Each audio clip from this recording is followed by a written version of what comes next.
একজন সাধারণ ছেলে হঠাৎই একদিন একটি চিনি পোকা এর কামড় খায়। শুরুতে কিছুই মনে হয়নি, কিন্তু পরের মুহূর্তেই তার আঙুলে অদ্ভুতভাবে কাটার মতো ধারালো কিছু গজিয়ে ওঠে। আতঙ্কে ছেলেটি দৌড়ে গিয়ে হাত ধুতে চায়, কিন্তু হাত ধোয়ার বেসিনে হাত রাখতেই ঘটে অদ্ভুত এক ঘটনা। তার 2 হাত যেন বেসিনে আটকে গেছে, আর ছাড়ছেই না। ঘাবড়ে গিয়ে সে সমস্ত শক্তি দিয়ে হাত ছাড়ানোর চেষ্টা করে।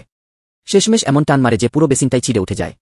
দুর্ভাগ্যক্রমে বেসিনটা সোজা গিয়ে আঘাত করে পিছনে দাঁড়ানো স্কুলের সবচেয়ে ভয়ঙ্কর দাদার মাথায়। এতে দাদা রেগে আগুন।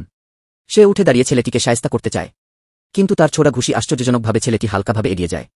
তখন ছেলেটির মনে হয়, আমি কি কোনো অদ্ভুত শক্তি পেয়ে গেছি? এই ধারণা পরীক্ষা করতে সে ছোটে গলির দিকে দেয়ালে লাফ দিয়ে দেখে সে সত্যিই দেয়ালে আটকে থাকতে পারে। সে এখন দেয়ালে উঠে নাচতেও পারে।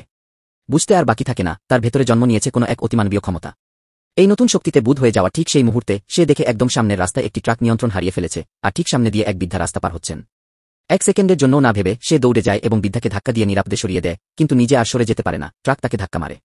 রাস্তায় জড়ো হওয়া সবাই ভেবেছিল ছেলেটা বুঝি শেষ, কিন্তু না, সে একেবারে অক্ষত, আর ট্রাকের সামনের অংশ চূর্ণবিচূর্ণ। ভীষণ উত্তেজিত হয়ে সে বাড়ি ফিরে চাচাকে সবকিছু জানাতে যায়, কিন্তু তার হঠাৎ উপস্থিতিতে চাচা চমকে গিয়ে হাতে থাকা নখের গুলি ছুড়ে দেন। অবাক করা বিষয় হল, ছেলেটি সেই গুলিগুলো এক ঝটকায় ধরে ফেলে। চাচা হতবাক, জানতে চায়, তুই এটা কিভাবে করলি?